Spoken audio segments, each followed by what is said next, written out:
So last week we had posted a video about a young brother. He's a rapper, a Christian rapper by the name of Lecrae, and he was listening to this preacher talking about slavery, and he was calling it a white blessing. And, you know, for me, I was very upset by that, not only just for, the preacher saying that, but also the brother sitting up there not checking him. Well, a lot of people responded to that, and it got to the brother.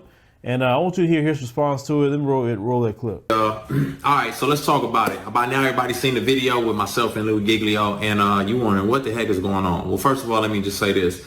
Thank y'all. Like, sincerely, thank y'all for y'all just acknowledging the pain and the frustration that y'all had with everything that you've seen. I know this is it's rough. You know what I'm saying? We're talking about 345 years, 400 years of chattel slavery, and then 89 years of Jim Crow. And we're battling still in 2020. And so I appreciate y'all acknowledging the pain and the frustration that you have with what was said. It's helped me process a lot as well. First of all, I want you to know I wasn't okay with it. Even as I sat there, I was very uncomfortable, and I was processing on like, man, what do I say in light of this? There's been a lot of times where as I've navigated white supremacy or racial injustice, where I've just been trying to figure out where I wanted to lash out, honestly, in anger. And there's other moments where I've been like, all right, God, give me the grace and the wisdom on how to deal with this. And in that moment, I was processing like, man, what do I do? I ended up having a conversation with him subsequently, right after we talked. And then I talked to him again last night and let him know my views and my perspectives. And obviously I wasn't okay with it. And we can't just be virtue signaling and doing this because it's the end thing to do, to talk about race on platforms. And I didn't have any ulterior motives other than to, help and articulate, some of what's going on in our world and in our culture. So I just want to thank y'all, especially my black sisters who have been on the front lines. I know y'all going through a lot this week, and I just want to encourage y'all and thank y'all for everything that y'all have said. And thanks for the encouragement. I appreciate y'all. I love y'all. Obviously, I'm not okay with, changing white privilege to white blessing. That's a privilege in and of itself. But, yeah, we talked about it, and we're going to continue working through it. So I appreciate y'all and love you. So you heard his response. This is my thing. And even his response for me, it goes back to what I said in the original video. When they gave us their perverted version of Christianity, because it's not the real Christianity from the Bible, it's perverted, okay? One thing they made sure for us to be is docile.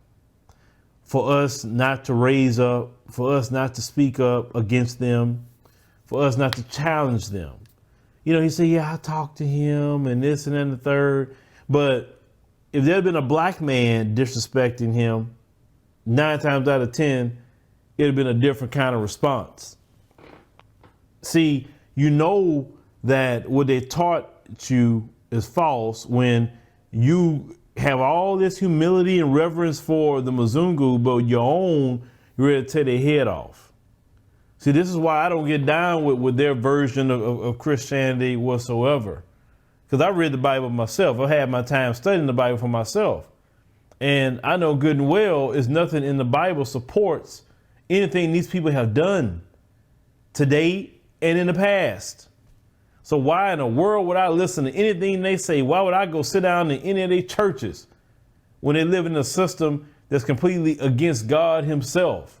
The system of white supremacy is against God himself. It is a system that is a doctrine of demons.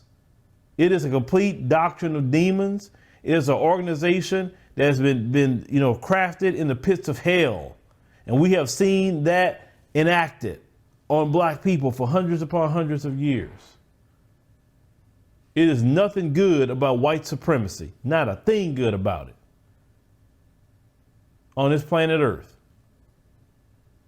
So, brother Lecrae, you need to get a little bit more fire underneath you for that, brother. This man is talking down on you and your ancestors by saying that's a blessing. Like, forget that. That's why everything is coming to an end. The same God, Allah, the Most High, whatever you want to call him, the Lord, whatever. That's why the time is growing short for people like him. Because he didn't do right. And I'm not saying him in particular, but his people didn't do right when they had their time to rule.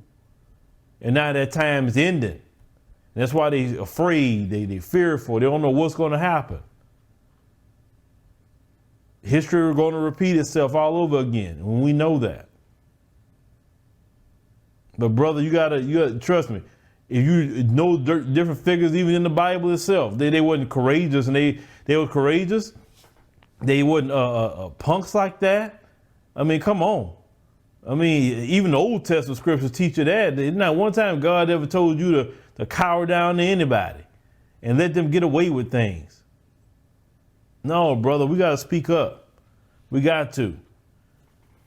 God calls you to be courageous. He definitely don't want you to be silent and quiet as a mouse.